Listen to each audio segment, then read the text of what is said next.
नमस्कार, न्यूज 24 देख रहे हैं आप। मैं हूं आपके साथ डॉक्टर मीना शर्मा। देश की संसद में देश के वित्त मंत्री निर्मला सीतारमण कल बजट पेश करने जा रही है और बजट से पहले हमेशा ही समाज, बाजार सब उत्साहित रहते हैं, इंतजार करते हैं कि क्या कुछ उनके हिस्से में कल वित्त मंत्री के पिटारे से निकलने वाला है। बहुत सारी बातें निर्मला सीतारमण ने आज देश के सामने रखी और क्या कुछ उन्होंने कहा, समझेंगे हमारे खास मेहमानों के साथ विस्तार से। हमारे साथ पैनल में जो मेहमान हैं उसमें राघव चतुर्वेदी हैं, आप चार्टर्ड अकाउंटेंट हैं। प्रोफेसर धीरेश कुलश्रेष्ठ अर्थशास्त्री हैं। अंशु केडिया हैं, आप प्रिंसिपल हैं खुनखुनी गर्ल्स कॉलेज लखनऊ से। और सच्चिदानंद मिश्रा जी हैं, प्रदेश महामंत्री संविदा कर्मचारी महासंघ। निर्मला सीतारमण ने आज संसद में इकोनॉमिक सर्वे जो पेश किया है उसके मुताबिक वित्त वर्ष 2025-26 यानी 1 अप्रैल 2025 से 31 मार्च 2026 में जीडीपी ग्रोथ 6.3% से 6.8% रहने का अनुमान है। 2024-25 के लिए जीएसटी कलेक्शन 11% से बढ़ाकर 10.62 लाख करोड़ तक पहुंचने का अनुमान है। 2047 तक भारत तभी विकसित देश बन पाएगा जब लगभग 1 या 2 दशक तक स्थिर महंगाई पर औसतन 8% की ग्रोथ हो। वित्त वर्ष 2024-25 की जुलाई सितंबर तिमाही के दौरान भारत की अर्थव्यवस्था वास्तविक रूप से 5.4% बढ़ी है। आरबीआई के 7% के पूर्वानुमान से ये काफी कम है और इस तरह अप्रैल जून तिमाही में जीडीपी ग्रोथ भी आरबीआई के अनुमान से धीमी रही है। इन सब बातों के संदर्भ में 2047 तक विकसित भारत बनने का सपना और बजट से इस देश की उम्मीदें और तमाम ये जो वित्त मंत्री निर्मला सीतारमण की तरफ से आज आर्थिक सर्वे में जो कुछ कहा गया है। राघव चतुर्वेदी जी, शुरुआत आपसे करते हैं, क्योंकि हर आम आदमी की जो ऑडिट है और जो उसकी बैलेंस शीट है उसका हिसाब चार्टर्ड अकाउंटेंट्स रखते हैं और आप वैसे भी बड़े सुलझे हुए समझदार नौजवान हैं। बड़ा उज्जवल भविष्य है आपका। जितनी बार आपसे बात की है बड़ा अच्छा लगता है कि एकदम क्लैरिटी ऑफ थॉट भी है आपकी। तो राघव चतुर्वेदी जी, जरा पहले तो ये बताइए कि आर्थिक सर्वे क्या बताता है। धन्यवाद मैम। पुनः एक बार मौका देने के लिए बहुत बहुत शुक्रिया। आर्थिक सर्वे और आज की सीतारमण जी की स्पीच के संबंध में बात करें तो दो चीजें स्पष्ट समझ में आती है मैम। पहली चीज, पिछले 2 से 3 वित्तीय वर्षों में सरकार जिन अनुमानों के आधार पर चल रही थी और जो बहुत हद तक मार्केट उन्हें पूरा भी कर रहा था, वैसे अनुमान वर्तमान में सरकार को प्राप्त होते नहीं लग रहे। जैसे आपने खुद ने बताया कि भाई जो ग्रोथ रेट का जो एक्सपेक्टेशन उन्होंने रखा था उसको आरबीआई ने भी और मॉनेटरी फंड ने भी उसको थोड़ा सा डिक्रीज करके इंडिया के रिप्रेजेंट में रखा है। हालांकि इसकी कई सारी वजह हैं, ग्लोबल कंडीशंस हैं, जियोपॉलिटिकल टेंशंस हैं जो आज चारों तरफ दिखती हैं। इंडिया और पूरे ग्लोबल एरा में जो क्लाइमेट चेंज है जिनकी वजह से फूड इन्फ्लेशन जो है वो बहुत तेजी से बढ़ा है। ये सारे फैक्टर हैं जिनकी वजह से सरकार ने अपनी ग्रोथ एक्सपेक्टेंसीज को कम किया है। लेकिन फिर भी जो ध्यान रखने वाली बात है वो ये है कि इंडिया की वर्तमान ग्रोथ जो सरकार एक्सपेक्ट कर रही है और साथ ही और सारी एजेंसीज जो प्रोजेक्ट कर रही हैं वो आज भी काफी बेहतर है समांतर अर्थव्यवस्थाओं से। तो आज की इस स्पीच में एक कॉन्फिडेंस लगा वित्त मंत्री के द्वारा जो ये कहना चाह रही थी कि भाई इंडिया डेवलप कर रहा था, कर रहा है। सापेक्ष तौर से हो सकता है नंबर थोड़ा कम आया हो, लेकिन फिर भी आगे बढ़ने की संभावना पूरी तरीके से मौजूद है। जी, प्रोफेसर धीरेश कुलश्रेष्ठ, आपका निर्मला सीतारमण के इस आर्थिक सर्वे को लेकर क्या मतलब आपकी टिप्पणी किस तरह से आप देखते हैं? क्योंकि रिजर्व बैंक के आंकड़े हों चाहे उनकी ग्रोथ रेट को लेकर उनकी खुद की एक्सपेक्टेशन और रियलिटी, अभी दिल्ली दूर है। जी मीना जी, नमस्कार। मेरे सभी साथियों को प्रणाम। क्योंकि इस दिन का हम लोग सभी अर्थशास्त्री इंतज़ार करते हैं और आम आदमी इसको समझने की कोशिश करता है, जिसको कहते हैं हम लोग डिकोडिंग करना इकोनॉमिक सर्वे को। आज का जो आर्थिक समीक्षा है 2024-25 की जो आई है उसमें जीडीपी का जो अनुमान है वो 6.8% बता रहे हैं। 6.3 से लेके 6.8% तक लेके जाएंगे। लेकिन जो कैपेक्स है मैडम, अब यहाँ पे जो जो ट्विस्ट दिया है इन्होंने वो दिया है कि जुलाई नवंबर 2024 के दौरान 8.2% से कैपेक्स बढ़ा। जुलाई से नवंबर 2024 के दौरान 8.2% से बढ़ने से और इसमें तेजी का अनुमान है। अब यहाँ पे लेमैन को, जो आम पब्लिक है और जो आपके दर्शक हैं, उनको ये समझने की जरूरत है कि कैपेक्स बढ़ने से होता क्या है। यानी कि कैपिटल एक्सपेंडिचर सरकार का ज्यादा है, रेवेन्यू एक्सपेंडिचर पे सरकार का जो है ना रिडक्शन हुआ है। कहने का मतलब यह है कि नौकरियां और अन्य चीजों पे सरकार कंट्रोल कर रही है, यानी कि गिग जॉब्स बहुत बढ़ रहे हैं, गिग इकोनॉमी जिसको हम लोग बोलते हैं। और कैपिटल आपका जो एक्सपेंडिचर बढ़ने का मतलब है कि इंफ्रास्ट्रक्चर पर जोर ज्यादा है, यानी कि अब रोजगार के जो साधन उपलब्ध होंगे वो इस आर्थिक सर्वे से स्पष्ट हो रहा है कि इंफ्रास्ट्रक्चर डेवलपमेंट, रियल एस्टेट में, क्योंकि रियल एस्टेट इंडस्ट्री बहुत दिनों से मैडम डिमांड कर रही है कि इसको जो है ना इंडस्ट्री की तरफ कन्वर्ट कर दें। रेरा तो आ गया, लेकिन अभी तक इसको जो है ना इंडस्ट्री की तरीके से नहीं घोषित किया गया है। तो मुझे ऐसा लगता है कि ये इंडस्ट्री एंड हेल्थ इंश्योरेंस जो है ना बहुत बड़ा इशू है। हेल्थ इंश्योरेंस में एक डिमांड चल रही है और वो डिमांड ये है कि हेल्थ इंश्योरेंस जब लेते हैं तो उसमें टैक्स की छूट की मांग के ऊपर बात हो रही है। एक बहुत बड़ा विषय जिसमें मैं बात करना चाहूंगा जॉइंट टैक्स फाइलिंग की। जॉइंट टैक्स फाइलिंग जो है ना इंग्लैंड में, अमेरिका में है। यहाँ पर क्या होता है, जैसे हस्बैंड वाइफ आजकल जो जिन घरों में काम कर रहे हैं पति पत्नी दोनों, तो उसमें क्या हो रहा है कि एक व्यक्ति की आय ज्यादा है और अगर मान लो एक घर में अगर पति की आय ज्यादा है पत्नी की कम है उसकी अपेक्षाकृत बनस्पत, तो क्या हो रहा है कि वो दोनों को अलग अलग जो है ना सबूत देने पड़ रहे हैं और टैक्सेशन का जो है ना उस पर भरने में भी असुविधा होती है। तो इस तरीके की जो है जॉइंट टैक्स फाइलिंग की ओर मतलब गवर्नमेंट लगता है ध्यान देगी आर्थिक सर्वे को ध्यान में रखते हुए, क्योंकि आर्थिक सर्वे को 1 मिनट में 2 मिनट में बहुत शीघ्र मैं ब्रीफ करने की कोशिश कर रहा हूं कि कैसे गवर्नमेंट का जो है ना एलाइड सेक्टर के ऊपर जोर है। खासतौर से ये मत्स्य पालन की बात कर रहे हैं और खरीफ में जो है ना जो खरीफ की जो फसल आने वाली है उसमें ये उम्मीद कर रहे हैं कि वो अनुमान से ज्यादा प्रोडक्शन होने वाला है, उत्पादन होने वाला है। यानी कि भविष्य में आने वाले समय में हमें मिलेट्स ज्यादा से ज्यादा मिल सकते हैं। मिलेट्स इंडस्ट्री को बढ़ने का अनुमान हमें दिख रहा है। और 2024 दिसंबर में जो खुदरा हमारी जो हेडलाइन महंगाई है जो गिर करके 5.2 से 4.9, बहुत ज्यादा बदलाव नहीं है लेकिन वो नीचे आई है जैसा कि हमारा इकोनॉमिक सर्वे बता रहा है।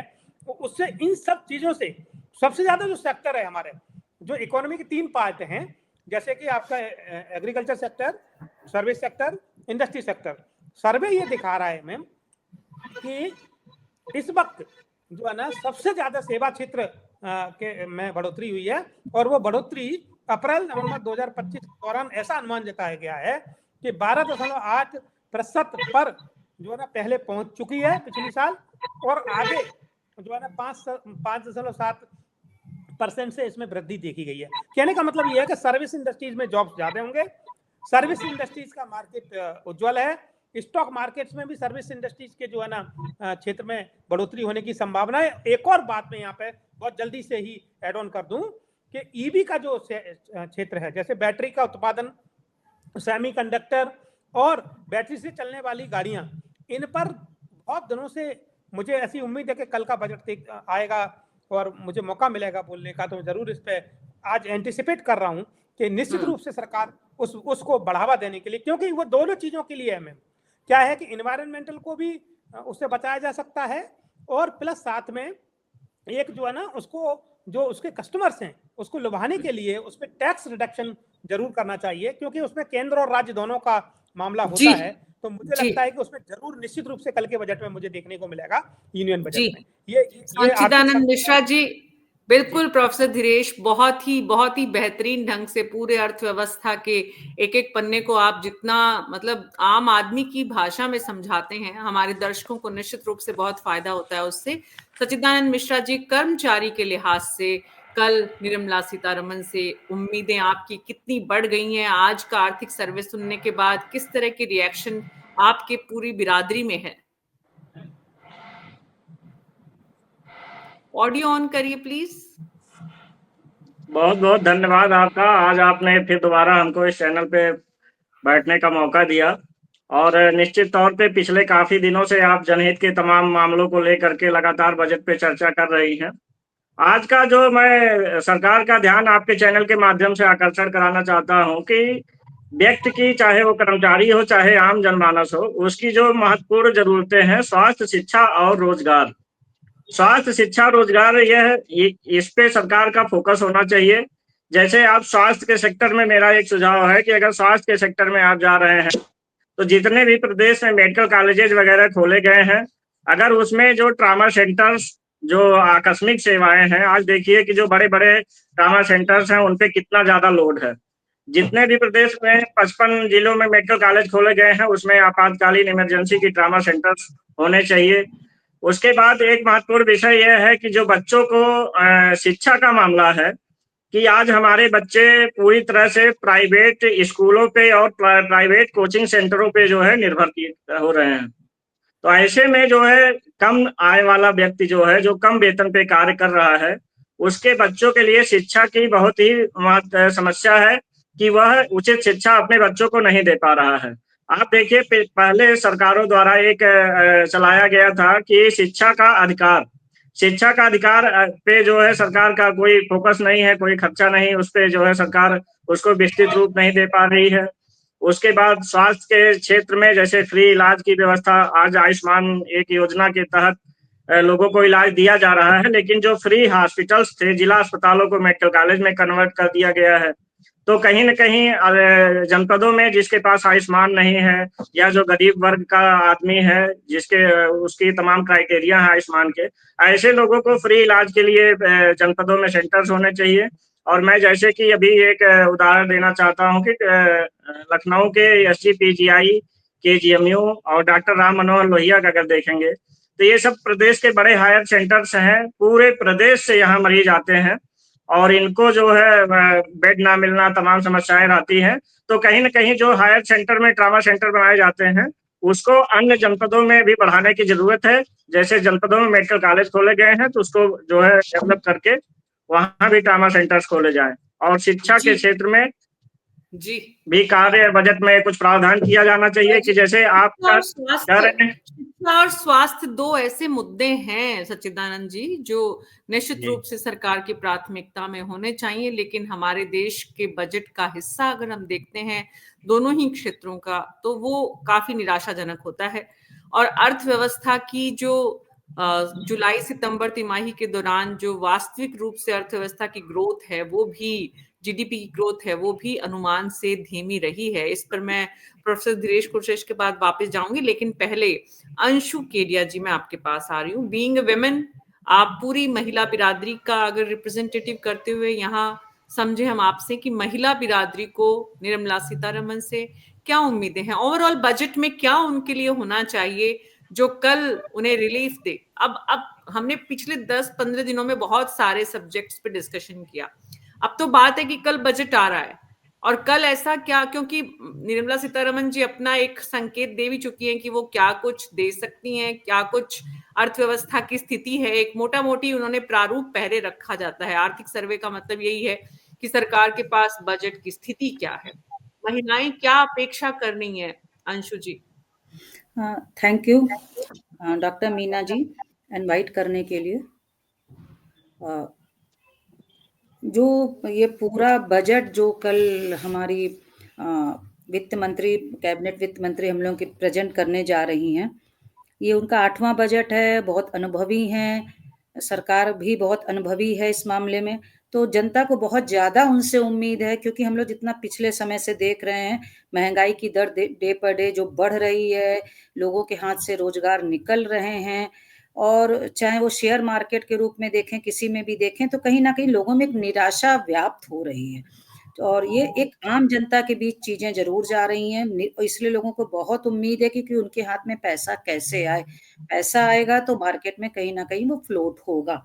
तो जहां तक महिलाओं की बात है तो हम लोग उम्मीद करते हैं, चूंकि हमारी वित्त मंत्री भी महिला हैं, उम्मीद करते हैं महिलाओं के लिए कुछ स्पेशल होना चाहिए, क्योंकि देश की आधी आबादी महिला है। हम सब जानते हैं इस बात को।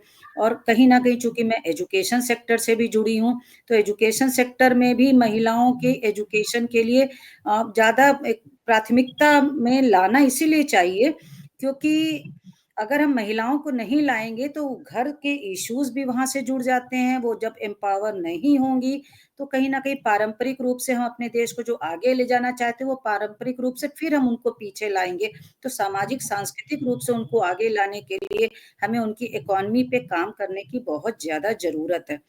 पिछली बार भी एक बार आपने जब हमें इनवाइट किया था इसी इशू पे, तो एक बार कौशल विकास मिशन की जो हम लोग बात करते हैं सरकार से, कि सरकार इस पे बात जरूर करती है लेकिन कॉलेजेस को इस पे फंड नहीं देती। एक तरफ सरकार जरूर कहती है कि हम सबको रोजगार की बात करेंगे, और एक तरफ हम इंडस्ट्रीज की भी बात करते हैं। हमारे भी जो अर्थशास्त्री भी हैं, चार्टेड अकाउंटेंट भी देखते हैं हम लोग। इस समय ऐसा नहीं कि इंडस्ट्री के पास रोजगार नहीं है, रोजगार बहुत है, लेकिन प्रॉब्लम है कि स्किल्ड हमारे पास लोग नहीं है। स्किल्ड चूंकि जब लोग नहीं होते हैं तो आप कितनी भी डिग्री लेके मार्केट में घूमें तो आप प्राइवेट सेक्टर में तो सरवाइव नहीं कर सकते। मे भी आप गवर्नमेंट सेक्टर में एक बार एंटर कर लें, लेकिन प्राइवेट सेक्टर में आप सरवाइव नहीं कर पाएंगे। तो वो क्वालिटी क्यों नहीं आ रही है? क्वालिटी सरकार ने जो बीच में बात की कौशल विकास मिशन के माध्यम से छोटे छोटे कोर्सेज चलाने की, उसके लिए फंड नहीं आया। एक्चुअली में आया लेकिन वो इतना सफिशिएंट नहीं था। मुझे नहीं लगता कॉलेजेस इसको कर पाए। जहाँ पे लड़कियां हैं, डिग्री कॉलेजेस हैं पूरे यूपी के, पूरे ऑल इंडिया, वो उनको वो फंड गवर्नमेंट की तरफ से आना चाहिए। चाहे वो ब्यूटिशियन कोर्स करें, चाहे सिलाई करें, चाहे कंप्यूटर करें, कॉलेजेस पे आप पूरी तरह डिपेंड हो जाते हैं। कॉलेजेस के पास हम सभी जानते हैं सरकार ने ये हायर एजुकेशन को भी बिल्कुल पीपीपी मॉडल पे चलाया जा रहा है। किसी तरह का कोई बजट नहीं है। बेसिक सुविधाओं, टॉयलेट्स तक के लिए बजट नहीं है कॉलेजेस में, इंफ्रास्ट्रक्चर के लिए बजट नहीं। ये हम सरकारी कॉलेजेस की बात कर रहे हैं, इन सब के लिए बजट नहीं है। तो सरकार को इन सब पे फोकस करने की जरूरत है। बार बार कहा गया हायर एजुकेशन में 6% बजट एलोकेट होगा, लेकिन नहीं होता है 6% बजट एलोकेट। अगर तो और वो अगर वो विड्रा होता भी है, 6% की बात करते हैं, विड्रा भी फाइनली होता है तो 3.4 3.5 तक ही फाइनली रह जाता है। तो इस पे सीरियसली वर्क करने की जरूरत है और कॉलेजेस को वास्तव में वोकेशनल एजुकेशन की तरफ शिफ्ट करने की जरूरत है, क्योंकि पूरी नई शिक्षा नीति, new education policy vocational education की बात कर रही है, तो वो नहीं है।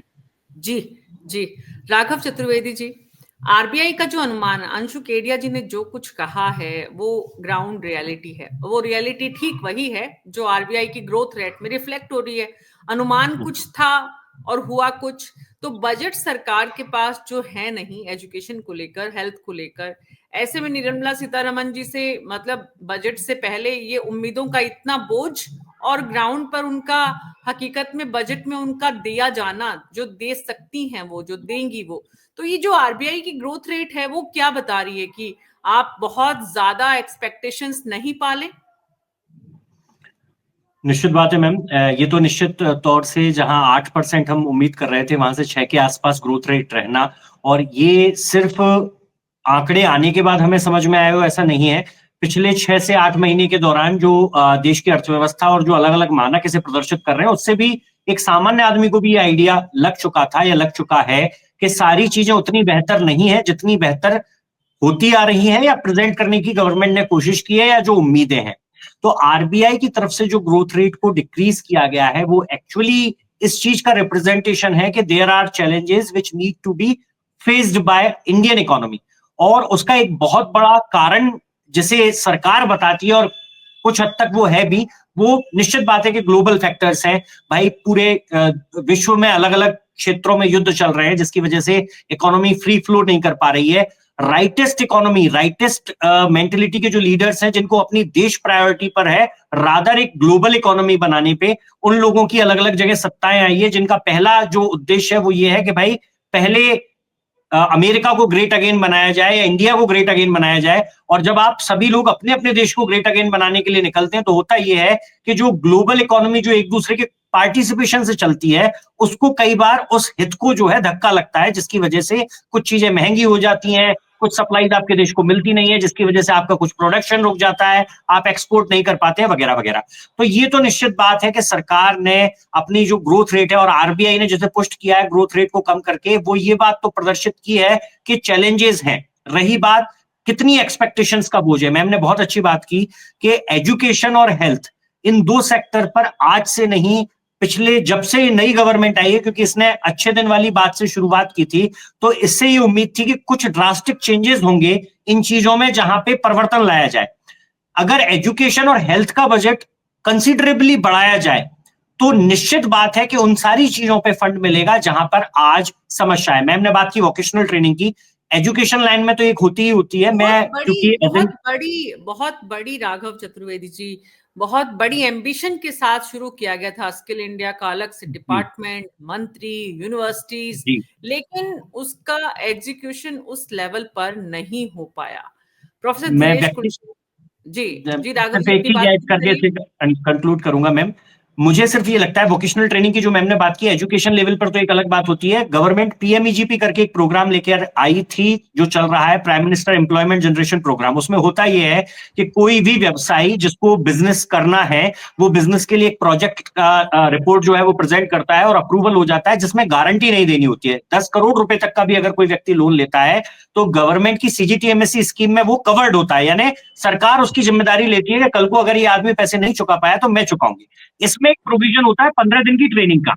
आप आश्चर्य करेंगे कि वो ट्रेनिंग एक्चुअल हकीकत में कैसे हो रही है कि जैसे ही आपने एनरोल किया उसके लिए, आपको घर बैठे ही, जबकि उसका रूल है कि आपको जाके उस ट्रेनिंग को कंडक्ट करना है, लेकिन आपको घर बैठे ही किन्हीं व्यवस्थाओं से वो ट्रेनिंग का सर्टिफिकेट मिल जाता है। तो जब तक व्यवस्थाएं सिर्फ सर्टिफिकेट से चलेंगी, आदमी स्किल नहीं सीख पाएगा, और अगर वो नहीं सीख पाएगा तो उसे कन्वर्ट भी नहीं कर पाएगा, नहीं किया जाएगा। प्रोफेसर दिनेश कुलश्रेष्ठ, अर्थव्यवस्था की स्थिति आज की तारीख में और बजट से उम्मीदें, और बजट में असल में जो कुछ हाथ में है, मतलब हाथ बहुत टाइट है, बहुत बंधे हुए हैं निर्मला सीतारमन के, इसलिए लोगों को ये बात पहले से समझ लेनी चाहिए कि इसमें बहुत कुछ उन्हें हासिल नहीं होने वाला है।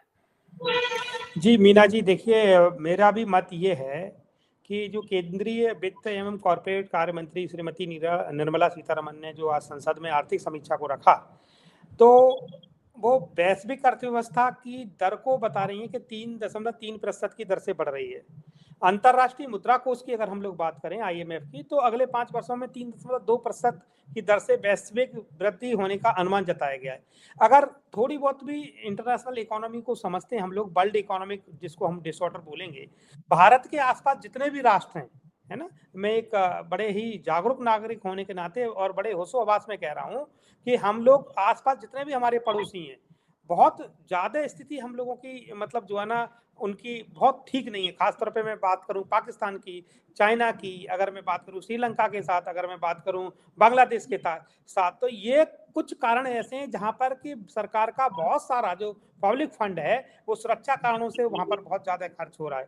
शायद आप लोगों को यहाँ पे शायद इसमें ये कल के बजट में ये जिक्र जरूर होगी, आर्थिक सर्वे में दिखाया भी गया है, मैंने उसको अध्ययन किया था, आज ही आया है, चूंकि मैंने पूर्ण रूप से उसको नहीं पढ़ पाया है, कि बांग्लादेश के बॉर्डर पे हम लोग आज भी जो है ना तार फेंसिंग कर रहे हैं। अब तक तार फेंसिंग नहीं थी। तो बहुत सारा बजट का जो है ना समीक्षा, आर्थिक समीक्षा के अंदर उसमें दिखाया गया है। लेकिन ये सारे ही कारण हैं, इस कारण से जो है ना, क्योंकि पूरे विश्व में अगर हम यूरोप को बांटते हैं, यूरोप की स्थिति क्या है, कनाडा अगर हम लोग देखें, यूएस देखें, या और यूरोपीय इधर चले जाएं, अगर हम मिडिल ईस्ट में, तो मिडिल ईस्ट की क्या कंडीशन है। मैंने अपनी साउथ एशिया की आपको बताई दी कि भारत के सराउंडिंग्स में भारत के बहुत ज्यादा हितैषी लोग नहीं है, क्योंकि खासतौर से मैं बात कर रहा हूँ इकोनॉमिक डिप्लोमेसी की यहाँ पर।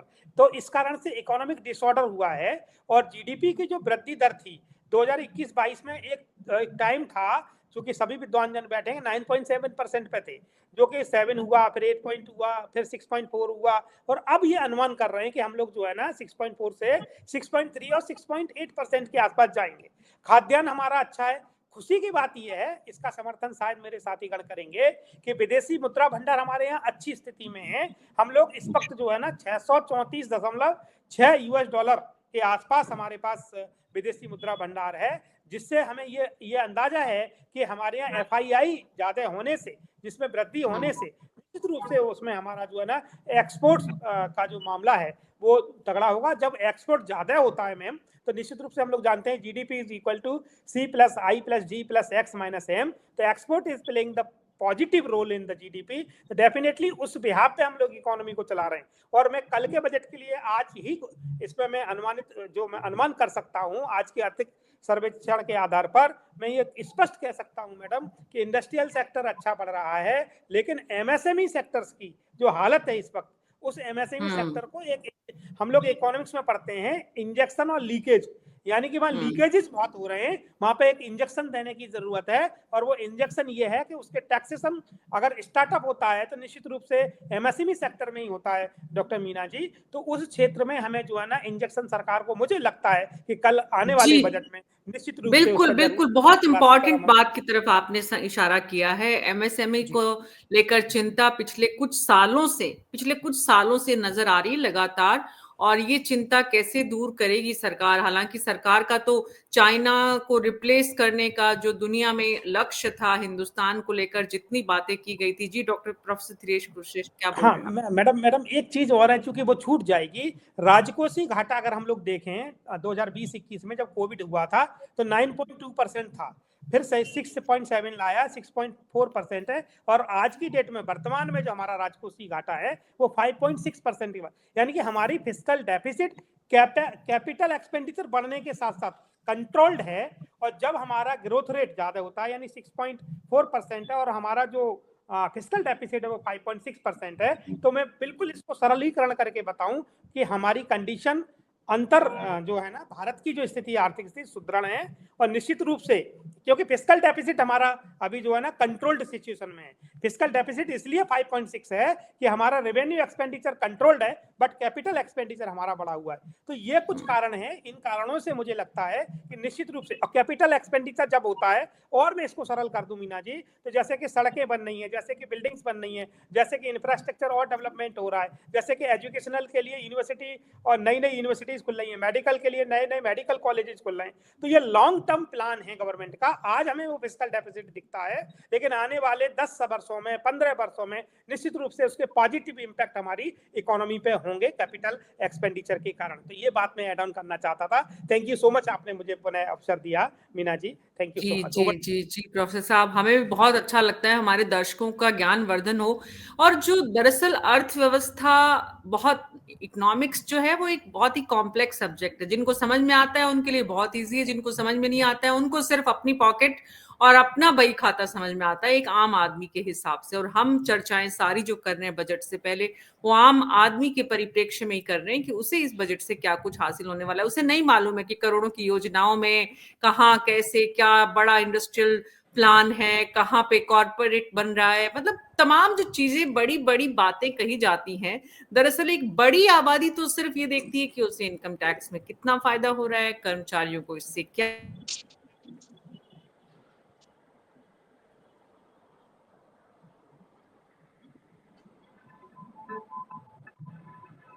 अपना रोजगार, रोजमर्रा की जिंदगी में उन्हें इस बजट से कहाँ क्या प्लस माइनस हो रहा है। सच्चिदानंद मिश्रा जी, कर्मचारियों के लिहाज से 2-4 डिस्कशंस हमने इस पूरे बजट से पहले वाले कोर्स में किए थे। इस वक्त क्योंकि 8वें वेतन आयोग की बात भी हो चुकी है, तो कल कर्मचारियों को इनकम टैक्स के अलावा भी कुछ और उम्मीदें हैं?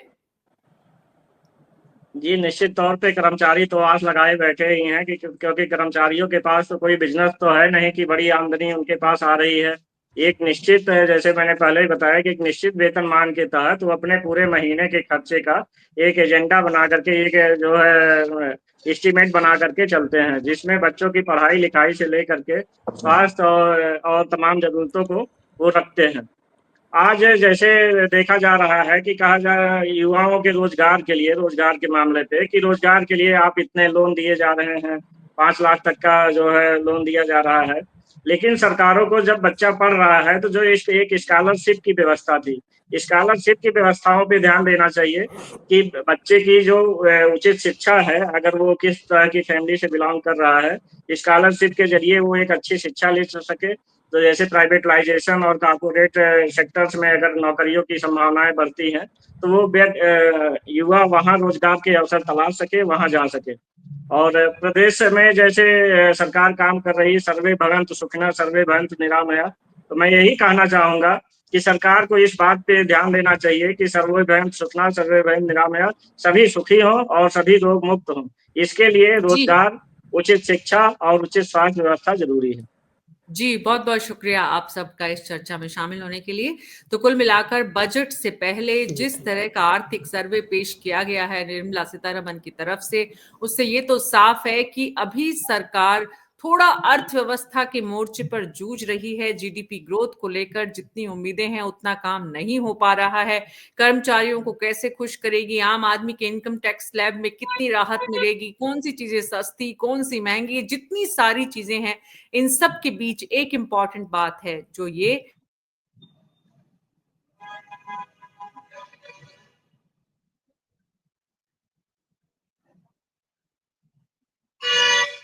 और मशक्कत करनी पड़ेगी। देश के वित्त मंत्री को इस बजट में कुछ और ऐसे प्रावधान करने पड़ेंगे जिससे कि एक्सपोर्ट बढ़े, जिससे कि आम आदमी का जो पॉकेट है उसमें थोड़ा इजाफा हो, कंजप्शन बढ़ेगा तभी इंडस्ट्री डेवलप होगी।